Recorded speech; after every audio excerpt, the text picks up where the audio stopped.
Good morning, students. We have done 6 poems. Now we will do the seventh poem, Animals by Walt Whitman. In this poem, the poet Whitman compares man to animals. He finds that man lacks many virtues that animals have. The poet says that he feels more at home with animals than human beings, since they are selfish, false, and always dissatisfied, while the animals are unselfish, true, and more satisfied. They show their love for us. So it was the introduction of the poem. Now I will explain the poem to you. I hope you will read and listen it carefully and attentively. Now I will start the first stanza of the poem, Animals. I think I could turn. I think I the poet thinks that I could turn. Turn means go back from the company of man. So I could turn and live with animals. They are so placid and self contained. I stand and look at them long and low. So the poet says that human beings suffer from many faults. They lack many virtues. The poet doesn't find their company enjoyable.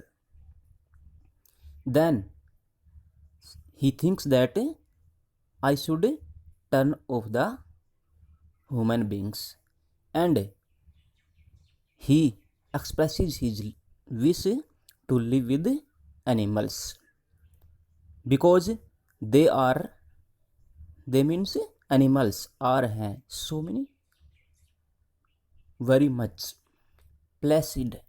Placid means calm, and self-contained. Self-contained means quiet and not depending on the company of others. Self-satisfied.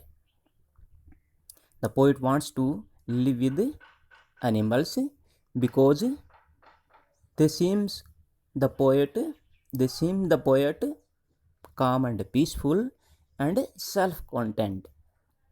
They do not depend on the others, while the poet finds that animals are not calm and they are selfish. So I stand and look at them long and long. The poet keeps talking about his company with the animals. I stand, the poet says that he keeps standing with the animals and look at them long and long and watched the animals a long time. Now I will start the second stanza.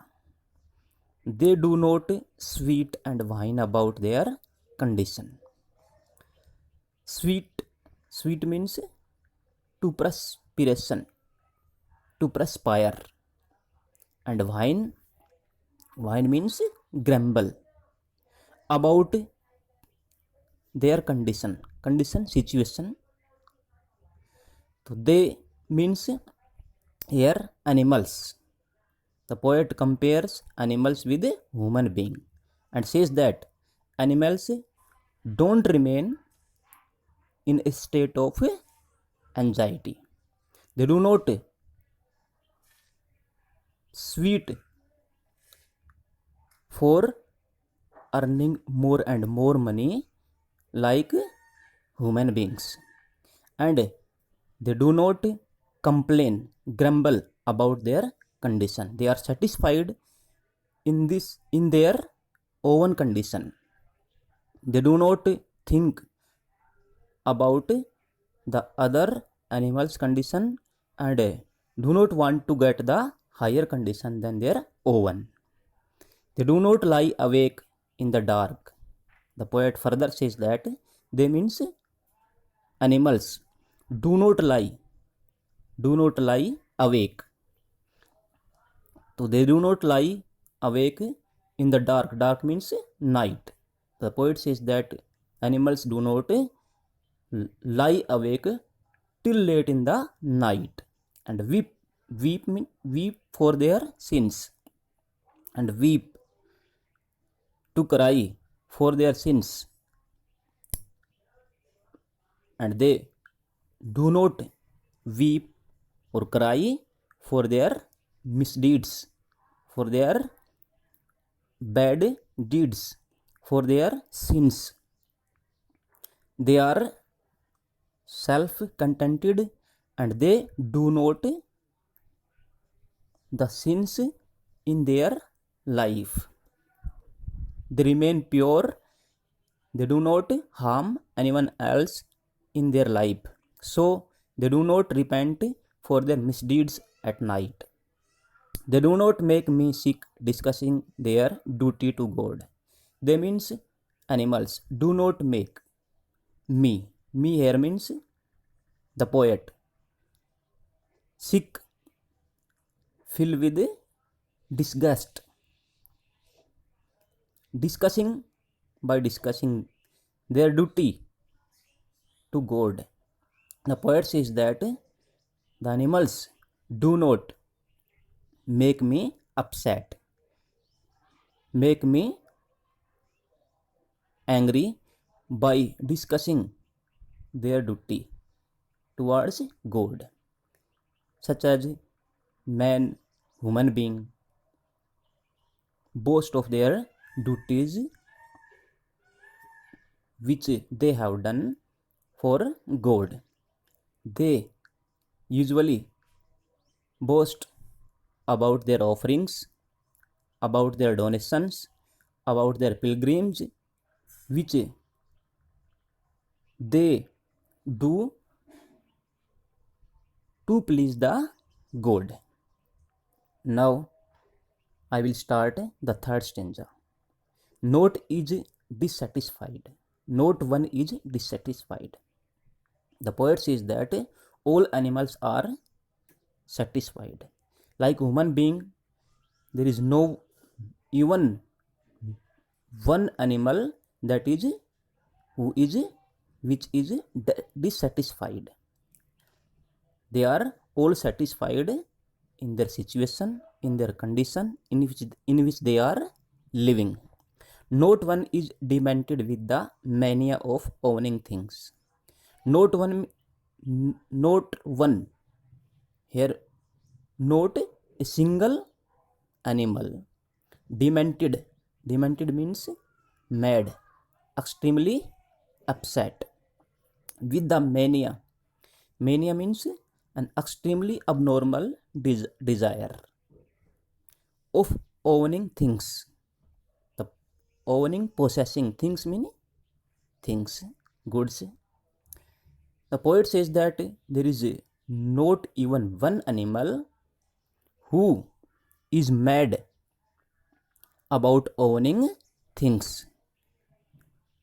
They do not run after to get more and more money. They do not run after material things, worldly things. They do not run after money like human beings. Not one kneels to another. Not one, not a single animal. Kneels means bow to another before other animals. The poet says that like a human being, not a single animal bow to please their seniors, such as human beings bow to fulfill their selfish motives before other people, nor to his kind that lived thousands of years ago. The poet says that the animals do not bow, do not pray, do not flatter the animals which have lived thousands years ago, such as human being worship and bow before their forefathers, their ancestors. So like human beings, the animals don't bow before their seniors, before their ancestors, before their forefathers. Not one is regretful or unhappy over the whole earth.